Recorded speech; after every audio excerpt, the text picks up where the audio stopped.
No one wants to read a blog that's 2,500 words. They want these bold headers, eye-catching information, and something where users are going to be able to really nitpick what they want. Best we can do as SEOs right now is cross-reference what those AI overviews are giving us. If Google is really focused on personalizing and giving the best information to its audience, well, that's the recipe for success right there. Welcome to another episode of E-Coffee with Experts. I am here with Daniel Hamilton. He's the director of SEO at Zero Gravity Marketing. He lives in Denver. The company is out of Connecticut, and we are going to have an exciting conversation today. Daniel, good to see you, man. Good to see you. Good to be here. So at the beginning of your journey with SEO, like a lot of young people, myself included, we started in one place and we ended in a different place at the end of our collegiate career. How was that journey for you, and how did you end up in the SEO industry in the first place?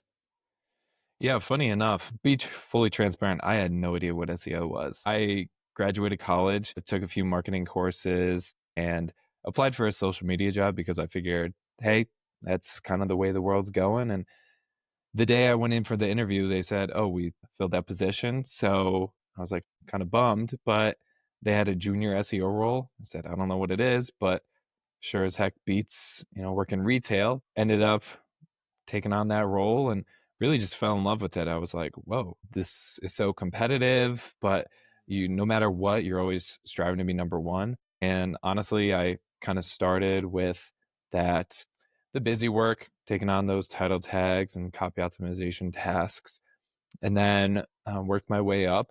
COVID happened and a lot of people left, kind of going to different careers and really finding themselves in larger positions. And I parred for the course and worked my way up to a senior, then manager. I started taking on some leadership skills and managing the team of about 4. And then fast forward 6 years later, we're the director of SEO here. And it's been really awesome just having that opportunity to grow, networking, going to a bunch of different conferences. Moz, I was lucky enough to go to Brighton SEO all the way over in the UK, networked with a lot of people, met a lot of great people. And yeah, it's just been a wonderful career and not even close to being finished. Yeah. I want to touch on something. You've been at Zero Gravity for 6 years. And for some of our younger listeners, it's so easy to be pulled in all kinds of different directions with incentive programs or working remote or other sorts of benefits, cool ping pong table. What was it that got you to stay at one company for, a large part of your early career? Great question. Yeah, honestly, it's just the types of clients that we were working with. And I have the best boss. I have to give a shout out to the VP of organic search here, Tim Dugan. He's been so instrumental in my success and the agency's success as well. He's always just there to give me that vote of confidence and really excel my career. He gives me all the assets I need, and he just continued to challenge me and never put a ceiling on my potential. And as a 27-year-old director of SEO, I'm sure a lot of people are questioning, how did he get there? Is there nepotism involved? But it's purely just, if you put your foot to the floor and accelerate that gas pedal, the world is your oyster.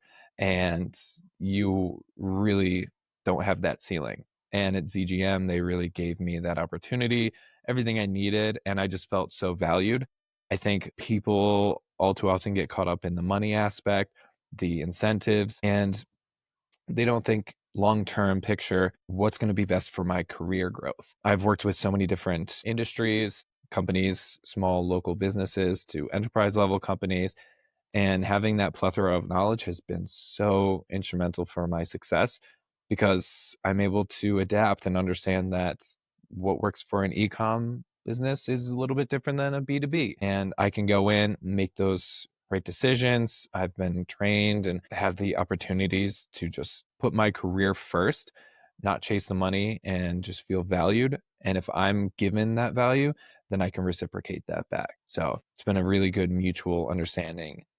It is all about the people a lot of the times. And not only in management and in leadership, which I want to ask you about, you now have a team of 9. And I would love to hear how that initial influence from Tim has helped you shape the way you lead your team now. But Mm. at the end of the day, marketing is all about people. It's about the end consumer, you know. Yes, there's the technical, there's the off page, there's the schema, there's everything that we can do on the technical aspect. But at the end of the day, the end result is we want to make an impact on a user or on a consumer or on a someone who's searching. What sort of are there any sort of like psychological principles that you use when you're thinking of campaigns or how to work with a client that I guess always remain in the center of who you are as Dan running the campaigns and guiding your team? Yeah, I getting thrown in right out of college, you don't have the best of people skills, but what you start to understand being in this business for 6 years and when you're reporting multiple times a month to these clients is that at the end of the day, they're just humans. Right. They want that humanized element. They don't want to be read off a presentation or a PowerPoint or anything like that. They want to have an open dialogue, open conversation, understand that at the end of the day, their business goals, they have their job to do. I have my job to do. Let's meet in the middle. And how can I do what I'm an expert in, but also balance what they're experts in as well and just have an open conversation? So really what I do is I just get down to brass tacks. I add that humanized element. Maybe I'll crack a dad joke here and there just to lighten the mood and ease the burden. But understanding that they're just trying to do their job, I have my job to do, and we have one common goal, and really resonating with them is so crucial because their success is predicated off of my success is predicated off of theirs as well. So understanding that we both have one end common goal, and that's to provide the best results. How can we just add that personalized touch? Like I mentioned earlier, if an e-commerce is trying, a business is trying to sell a specific product or B2B is trying to sell a service, I know I need to cater to each client a little bit differently. What works for one may not work for another. And just understanding that, taking a step back and putting your consumer hat on. If I were a consumer searching this business, what would I be looking for? And expressing and conveying that, being respectful but transparent of we're missing the mark on this. What can we do in order to fix that? It goes a long way, but the first and foremost foundation is setting a good, positive relationship, building rapport with one another, and just understanding that we both have a job to do, but what's the end common goal? I love that. You were kind of alluding to it, but setting the expectation up front of really what SEO is and what a campaign looks like and what's the estimated timeline to see results. You know, I'm sure you've experienced where a client comes in and they're maybe uneducated or maybe they've been burned in the past or they don't understand what SEO really is and they're expecting results, you know, like their margins to just increase and everything else to happen in 30 days and you're like, you know, if I told you it was going to happen in 29 and it happened in 30, like that'd be cool, but Yeah. you know, yeah, usually it's a lot longer than that. So I actually want to ask, you know, you mentioned just telling someone straight like let's get down to brass tacks. I'm going to be empathetic with you because we have a good relationship. How does that transfer to your team? Yeah, same principles kind of apply here. My team is great, and conveying that empathy of I've been in your position before, I've been in your shoes, and knowing that I've been in that position, I can really resonate a little bit better. And adding that personalized touch, what works for one of my team members may not work for another. And someone may be more of a visual learner, someone may be hands-on, or I can just say, can we accomplish this task? And I can just know that they're going to do the research themselves. Knowing your team, getting to know them on a personal level really resonates a little bit better. And I can go and be a little bit more transparent. And same thing with the end goal. Our end goal is to help the agency, and furthering their skill set not only helps them, but it helps me as a leader so that I can have more trust with them. And then the agency also thrives because we're performing at a better scale, a better pace, and our team members are becoming more senior, more manager. And then honestly, just having that use case of myself from where I started to where I'm at now is really reassuring for my team to understand if you put in the time and do the work, you will be rewarded for such. What does your team layout look like? Like what roles do you have on the team? Yeah, right now it's a good amount of senior team members. We do have one manager at the moment. There is myself as a director, a VP of organic search, Tim. But at ZGM, we also we're a full service marketing agency. So we have the social side, design team, content, email, paid media, web development. And that's really been helpful for my personal team's growth because we're trying to embrace more of an omni-channel approach. Instead of being siloed and saying, okay, we're going to do this for SEO because this has worked in the past. If we're working on SEO, what's the impact going to be for paid and vice versa? How can we leverage multiple different channels and create one cohesive strategy? So my team's been really taking a more wide approach to understanding the nuances of if X happens, what would Y be? And maybe SEO took a dip. Can we attribute any of that to maybe an increase in paid, or what were the external factors? There's so much more that goes into a digital marketing campaign than just SEO. And while SEO is a crucial part of it, we need to have a better understanding of what else is contributing to the SEO's success, or how do we need to pivot? So we're always staying on our tiptoes, just trying to figure out what's the next best step, future thinking. Yeah, the omni-channel approach. I mean, I think I don't want to give credit where it's not due, but I think Eric Sue coined the search everywhere optimization, or maybe it was Neil Patel. I don't know. The search everywhere optimization is the new SEO because traditional SEO is dead. With that omni-channel approach, what are you guys doing at ZGM to earn those AI placements, or to get in the AI overviews, or to show up in LLMs? Yeah. I mean, that's just been taking the world of search by storm lately. Biggest factor that we've found has just been a lot of research. I mean, our team is constantly on LinkedIn. We're sharing notifications on Slack constantly, day in, day out. And a lot of it too is just trial and error. So what we'll do is we'll A/B test whether we are adding more content. Maybe we need to focus a little bit more on the technical side of things. Do we have the proper schema involved? I think schema and the structured data has been probably the biggest jump that has had the biggest impact that I've seen. Just giving a a more specific explanation of what content is on our website here, what's on our web page, who is the author. That supplemented with the content itself has been really beneficial for us, because what we're doing is focusing on the search intent.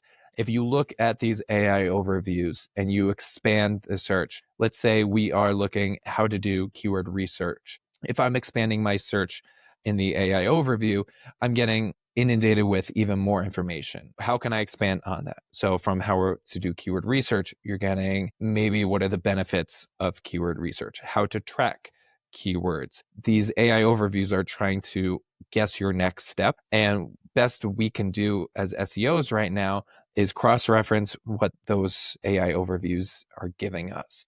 Focus on that search intent. What are the user's pain points? If Google is really focused on personalizing and giving the best information to its audience, well, that's the recipe for success right there. So let's write for it. And what tools are you using right now? Like, what's your tech stack, or is there any tool that you found that you're just like, oh my gosh, this is such a blessing, particularly with all the AI and where everything's going? Yeah, that has definitely been SEMrush, just being Yep. able to check those keywords. I actually had a team member share how to track AI data within Google Analytics. So what we've done is implement a channel within GA4 that we're able to track all that AI data. We'll also go into GA4, take a look at the referral traffic of what is ChatGPT or what are other LLMs giving as citations and sources. From there, what we do is take a look and gather what kinds of data are we presenting.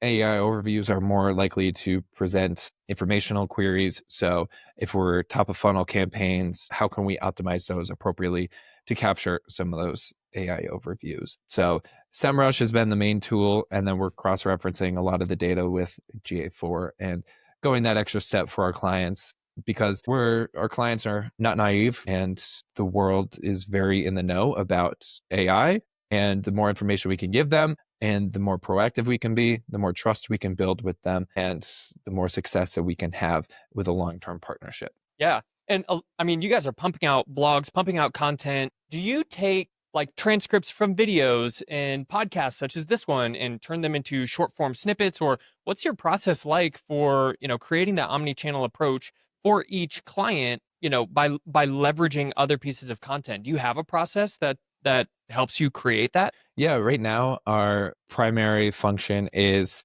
that we will hold an internal call. And for example, clients will come to us and say, I want to really focus on product X. So what we'll do is we will work together to understand what are the keywords that SEO is going to target and what keywords are paid going to target. From there, we will take some of that keyword research, we'll relay it to social, and we'll have social kind of incorporate some of those keywords within a post or a video.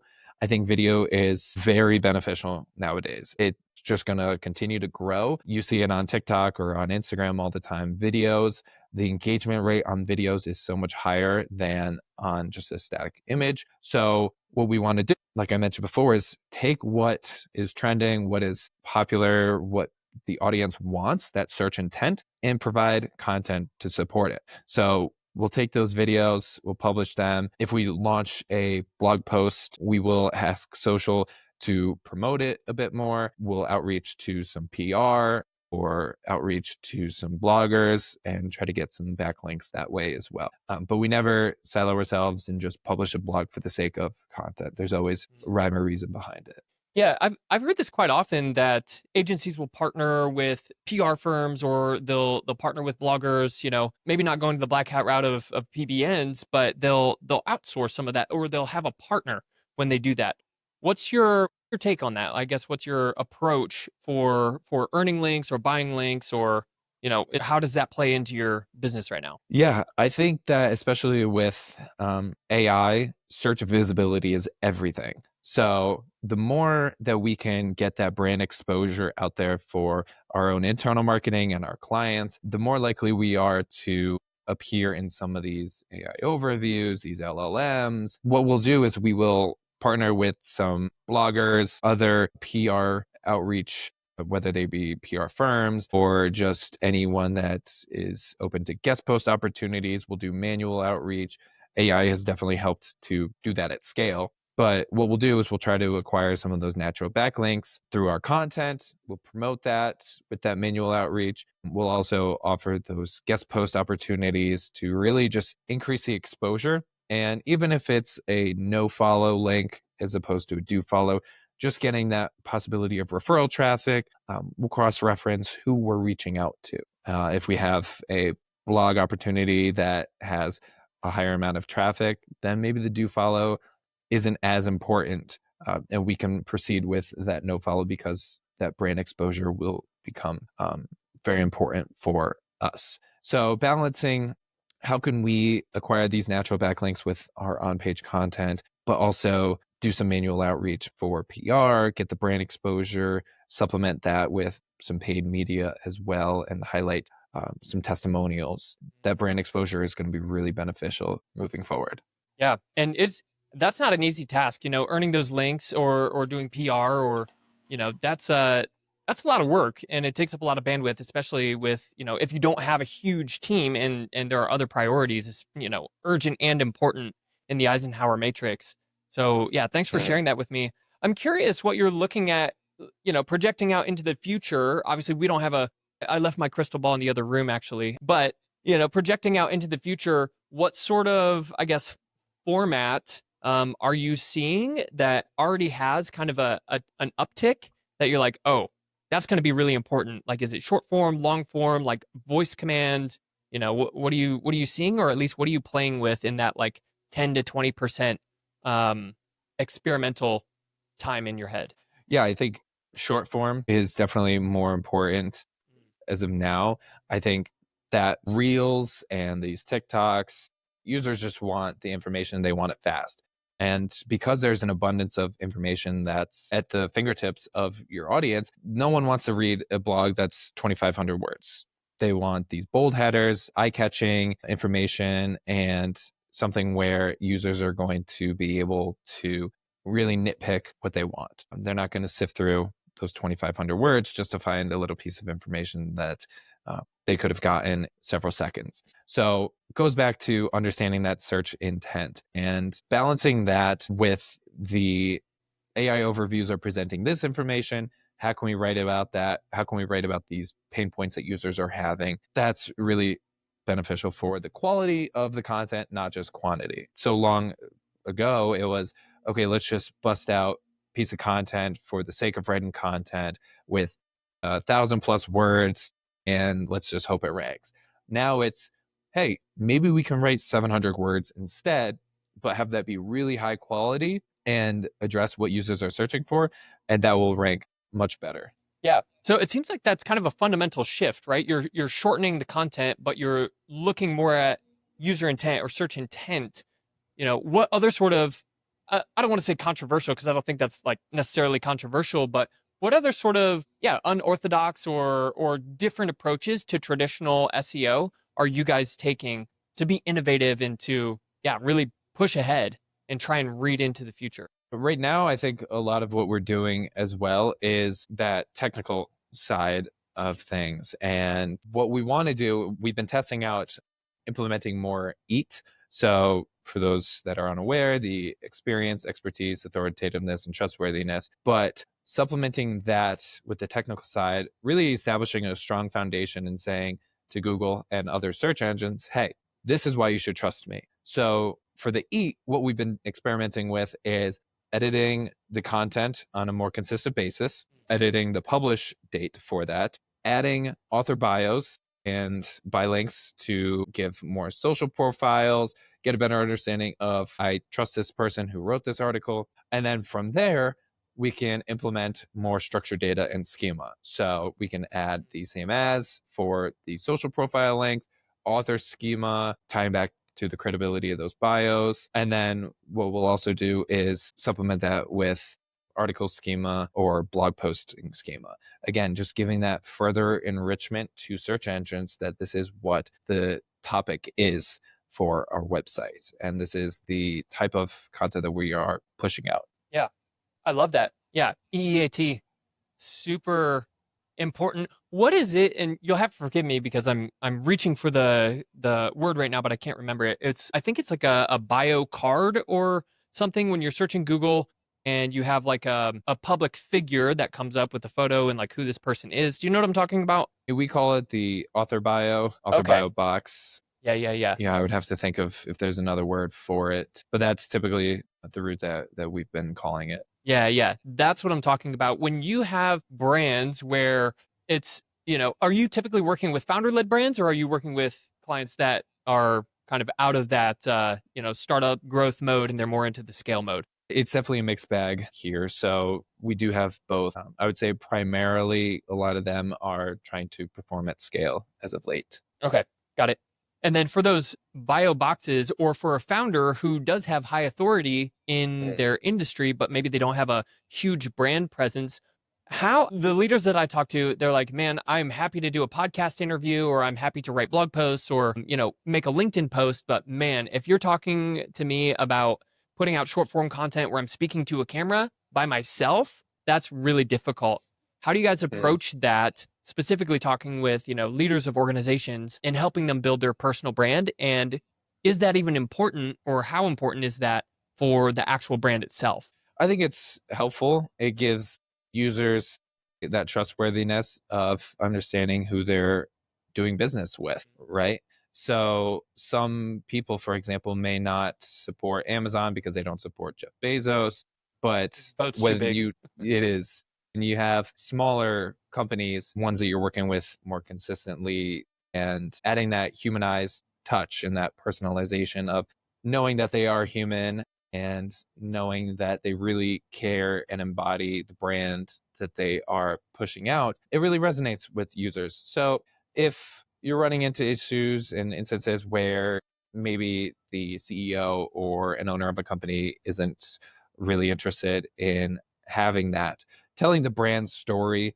giving a background of why they value what they value, it really helps to go a long way. And users buy into that. And that's the whole goal is to share the story and get that user buy-in. Last kind of touch point here before we wrap up. Gen Z and the whatever the generation is that's younger than Gen Z, like what are you guys doing in specific to really capture their attention span? Like it's a different world out there. And I'm into my early 30s, and some of these folks that I've talked to who are like younger than 20, I'm like, oh man, it's just a different language. Like, what are you guys doing? That one has been very unique. What we've been doing is focusing on integrating design into our blog posts. The younger generation, I mean, I'll classify myself in there as well, but our attention spans, we, like I mentioned, don't want to be reading 2,500 words. We want the visual elements, we want the short form answers right away. So,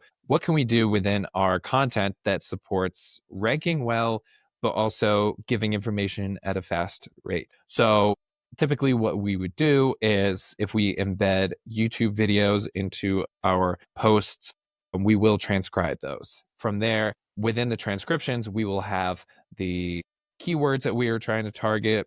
We'll supplement on social media with, we do a great job balancing, understanding that users want video, short form video, add the captions to the videos as well, and then create an eye-catchy call to action. So what we'll typically do as well is hone in on what our objective is, what's the end goal, and then and work our way back to a starting point. A lot of research goes into it, understanding maybe it's trending topics. So we'll use Ahrefs, SEMrush for some of those keywords. We'll look into Google Trends as well and just see how can we balance all this data with who we are at the end of the day. We're not going to put something out just because it would perform well for a short amount of time. We want it to stay true to our values and to the brand itself. Blending those two together, we found that to be really beneficial for long-term sustainable success. And that's been a recipe for success with that younger generation, is mostly that short form and video content.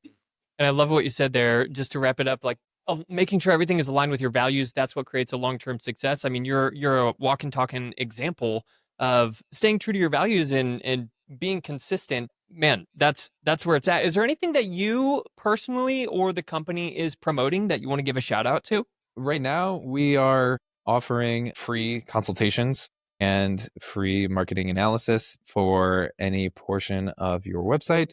So, like I mentioned, we are a full service digital marketing agency that offers SEO, PPC, content, social, web development, design, anything you can imagine in the digital marketing space, offering free audits. And if you're interested, feel free to reach out to Zero Gravity Marketing. We work with clients all over the country and even internationally. Amazing. Dan Hamilton, thank you so much. Thank you.